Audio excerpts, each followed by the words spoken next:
Good day! Welcome to Statistics and Probability class. In this video, we are going to discuss about calculating test statistic value. Our topic for today is based on the MELC computes for the test statistic value. The objectives of today's lesson are: determine the appropriate test statistic to be used in the given situation or problem, compute for the test statistic value, and solve real-life situations involving test statistic of a population mean.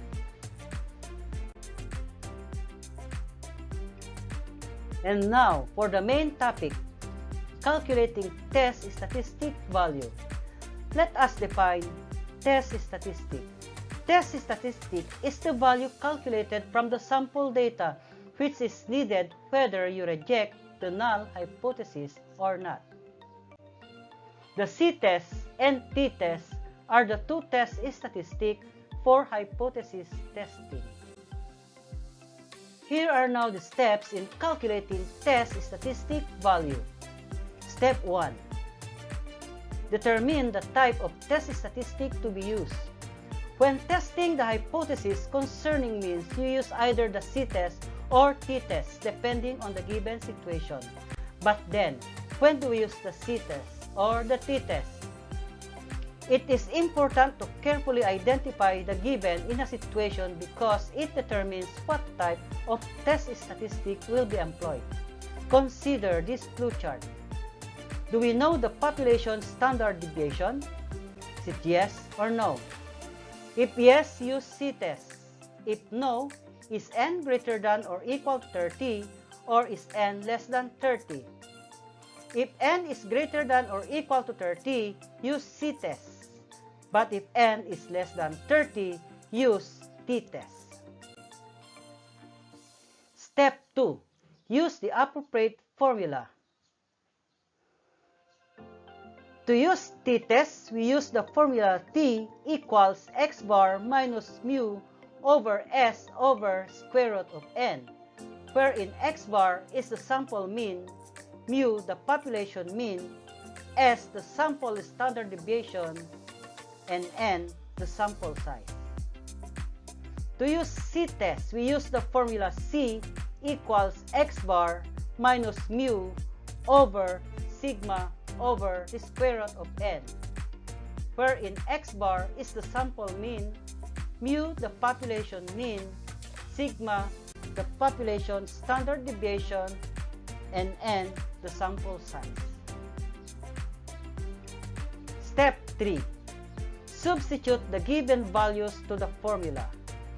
And lastly, step 4. Simplify. Let us have some examples of finding the test statistic concerning means.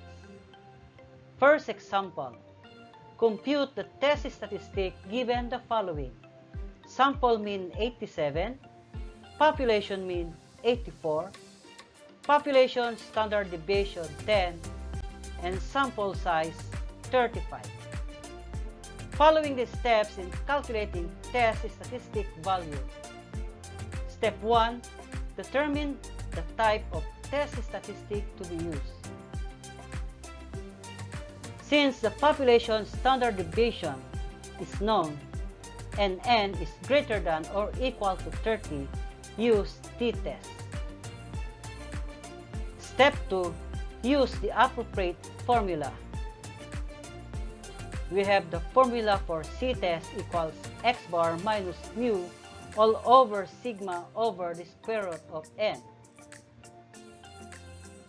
Substitute the given values to the formula we have equals 87 minus 84 all over 10 divided by the square root of 35. Simplify. We have 3 all over 10 over 5 and 916 thousandths.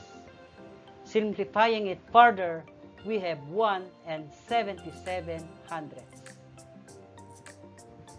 The computed test statistic is 1 and 77/100. Another example, compute the test statistic given the following. Sample mean 165, population mean 163, population standard deviation 4.57, and sample size 20. Following the steps in calculating test statistic value. Step 1. Determine the type of test statistic to be used. Since the sample standard deviation is known and n is less than 30, use C-test. Use the appropriate formula for t-test. Substitute the given values to the given formula we have equals 165 minus 163 all over 4 and 57/100 divided by square root of 20. Simplify, we have 2 all over 1 and 22,000. Simplifying it further, we have t equals 1 and 96/100. The computed test statistic is 1 and 96/100. Let's take another example. A random sample of 144 grade 11 students got a mean grade of 85 and 11/100 with a population standard deviation of 15 in an examination. The population mean is 83 and 57/100. Compute for the test statistic value. Step 1. Determine the type of test statistic to be used. Let us identify the given. Sample mean equals 85 and 11/100. The population mean is 83 and 57/100. Population standard deviation is 15. And sample size is 144. Since the population standard deviation is known and n is greater than or equal to 30, use C-test.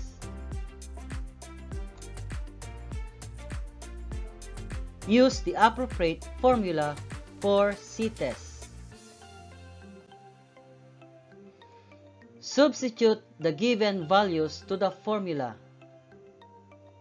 We have 85 and 11/100 minus 83 and 57/100 all over 15 divided by square root of 144. Simplifying it further, we have 1 and 54/100 all over 15 divided by 12. Z equals 1 and 23/100. The computed test statistic is 1 and 23/100. Let us take another example. According to last year's report, a Filipino household spends an average of 400 pesos per day for food. A researcher believed that it is less than that, so he conducted a study with random samples of 25 households. The results revealed a mean of 390 pesos and sample standard deviation of 21 pesos and 50 centavos. Compute for the test statistic value. Step 1. Determine the types of test statistic to be used. Let us first identify the given. The given are sample mean equals 390, population mean equals 400, sample mean or sample standard deviation is 21 and 50/100. Sample size equals 25. Since the population standard deviation is unknown and n is less than 30, then we use the t-test. Using the appropriate formula for t-test, we have and substitute the given values to the formula. We have 390 minus 400 all over 21 and 5/10 all over the square root of 25. Simplify. We have negative 10 all over 21 and 5/10 over 5. Simplifying it further, t equals negative 2 and 33/100. The computed test statistic is negative 2 and 33/100. There you have it, the examples of calculating test statistic values concerning population means. Let us now summarize what you have learned in today's lesson. How do we calculate the test statistic value concerning population means? Step 1. Determine the type of test statistic to be used. Step 2. Use the appropriate formula. Step 3. Substitute the given values to the formula. And step 4. Simplify. Let us see how well you understood our lesson. Answer the different questions to test yourself. You may pause this video while answering and play when you are now ready to check your answers. Choose the best answer to the given questions or statements. Number 1. What test statistic will be used if the sample size is less than 30? Is it C-test, T-test, one-tailed test, or two-tailed test? The correct answer is t-test. Number 2. What test statistic will be used if the sample size is greater than 30? Is it C-test, T-test, one-tailed test, or two-tailed test?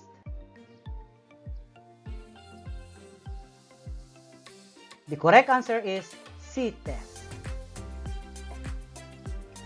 Number 3.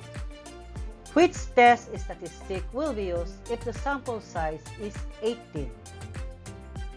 Is it C-test, T-test, one-tailed test, or two-tailed test? The correct answer is T-test. Number 4. How many samples are best when dealing with t-test? Cannot be determined. Less than 30, greater than 30, or equal to 30. The correct answer is less than 30. Number 5. If the population standard deviation is unknown and sample size is less than 30, what test statistic to be used? Is it C-test, T-test, one-tailed test, or two-tailed test? The correct answer is T-test.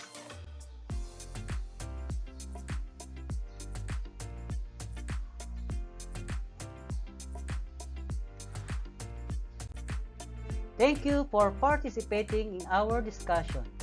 Please refer to the sources plus on the screen for more lessons like this.